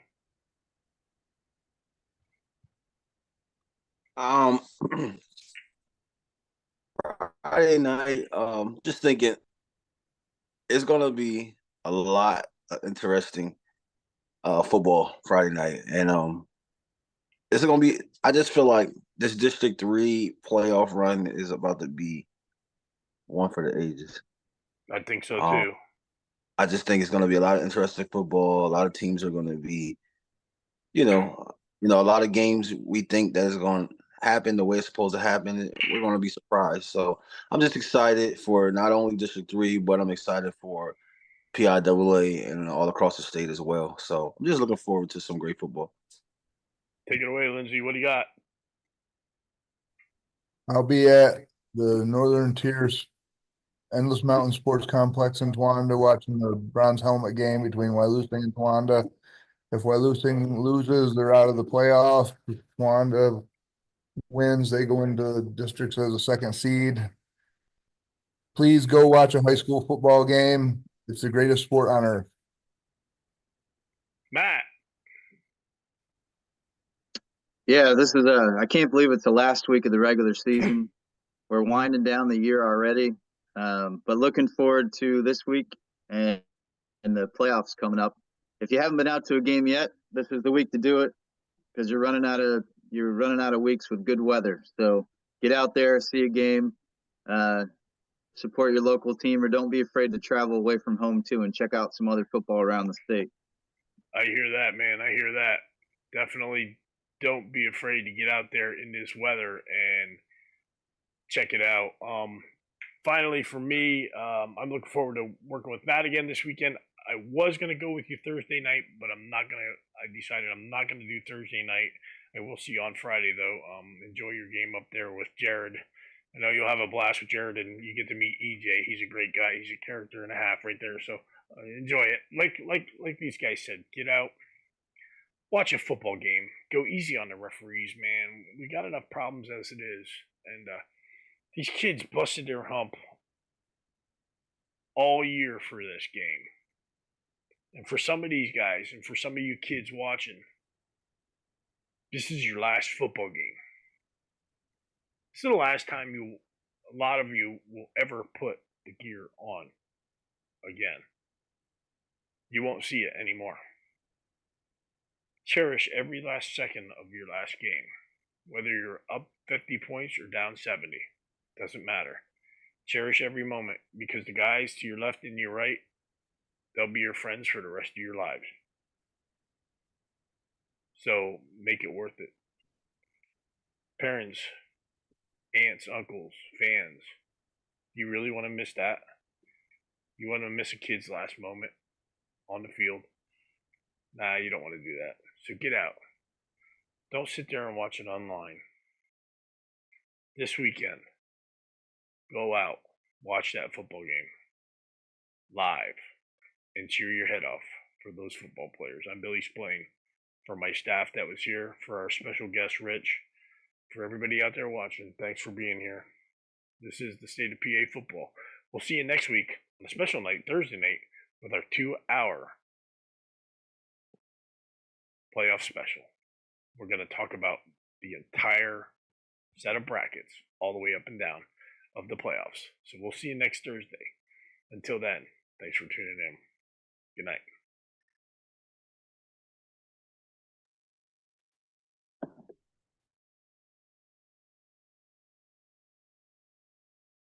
Of high school football in the Commonwealth of Pennsylvania. Check out PAFootballnews.com. From schedules to rankings, game coverage to Friday night scoreboard, live streams, and more, PA Football News is the one-stop shop for everything high school football in Pennsylvania. Follow us on Twitter at PA Football News and visit us at PAFootballnews.com. We got you covered.